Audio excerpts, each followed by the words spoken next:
So my first marriage was one that started out like most romances do, with infatuation and we're in love, all the normal things. It occurred, I think, to both of us that we had differences that were significant, but really didn't, we wanted to push that down because you're supposed to be married forever.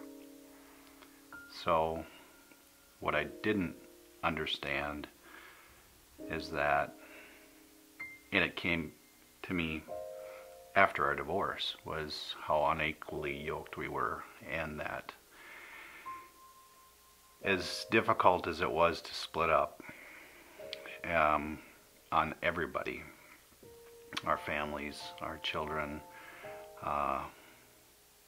it was because we were not equally yoked, and it was because there wasn't the same mindset, the same belief system. And then we divorced. I turned back to God and found myself on my knees many times asking, what do you want? I'll do anything. And I got to the point, I wasn't initially, but I got to the point where I said, I will do anything you ask of me. But I had to go through a lot to get to that point of giving up. So after the marriage ended, I said to more than one person, more than one time, I will never be married again. I had to repeat some mistakes in order to understand really what I was looking for. First should be God, and secondly, through that process, a godly woman. My first marriage ended very tragically for me. I didn't want to admit that I couldn't give anymore. And I was absolutely broken as a person, in my marriage, as a mom. I just really didn't know what else to do. I started really questioning friends of mine that were real deep Christians, and I said, what are you doing that you can still stay happy? I really didn't want to admit that I should give that up, the marriage. I just thought, the Bible says, the Lord your God hates divorce, and that couldn't possibly be my answer. But it took basically a truckload of Christians to say, it is the answer in this situation. And they walked me through the Bible and showed me that in this case, yes, that can be your answer. And at that point I thought, well, then I'm just gonna give up on that part of my life. I'll just do it God's way. And I just didn't really know what that meant. I just knew that I couldn't keep living like I was. So when it was very obvious that the marriage was over and there was nothing else I could do about it, I decided to just get myself to a point where I could be on my knees. I just felt completely unlovable. And then I thought, maybe I don't really know how to love someone back anyway.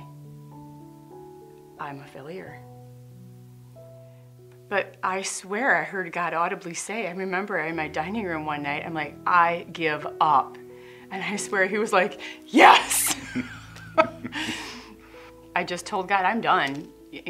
I'm so done. I'm not trying anymore. I don't want one anymore. I'm gonna have my kids grow up without another man around ever. And if you think they're gonna learn what real love looks like from me, it ain't gonna happen, because that's not me.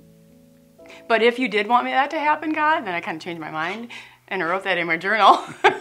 If you did want that to happen, he should be a very godly man, and I should know that right away.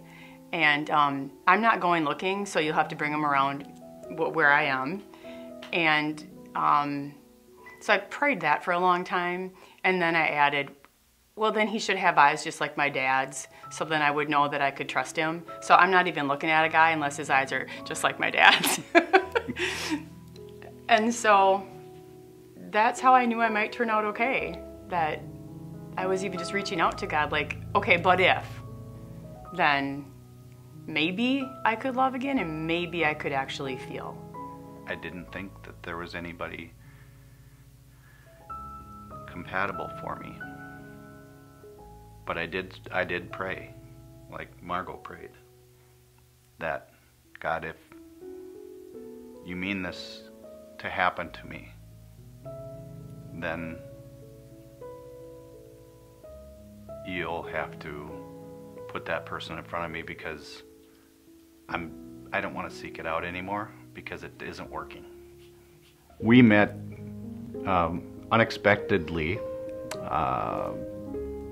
through some very close friends of ours. It happened one evening when we were out, just Glenn and Chris and I,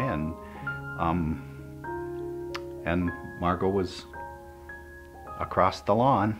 There I was, the woman of your dreams, baby. When he came over, he was very sweet, and then he took his glasses off, and I'm like, oh no, like they're there. Chris texted me later that night, like 2 seconds after they left, and she said, do you want his number? Do you want to meet him more? Do you want to go out with him? And I said, well, he is cute and he is nice, but I might have a little problem because he's got those eyes I prayed for. And I'm terrified. And then I had to go home and really, really pray about it. We've realized along the way that the only way this can work out is if we both bring our worries to the Lord first and with each other. And when Heather said, do you want to be part of the 1% who prays together? We're like, yes, we have to. Those are things I won't compromise, because when they lack, it shows. I don't do anything like I used to do in my first marriage. But I don't want it to end like that either. Just when I didn't think I could ever love again and have a family that felt whole again, he said, here, I have a gift for you. Come get it. We're Tim and Margot. And we got hitched.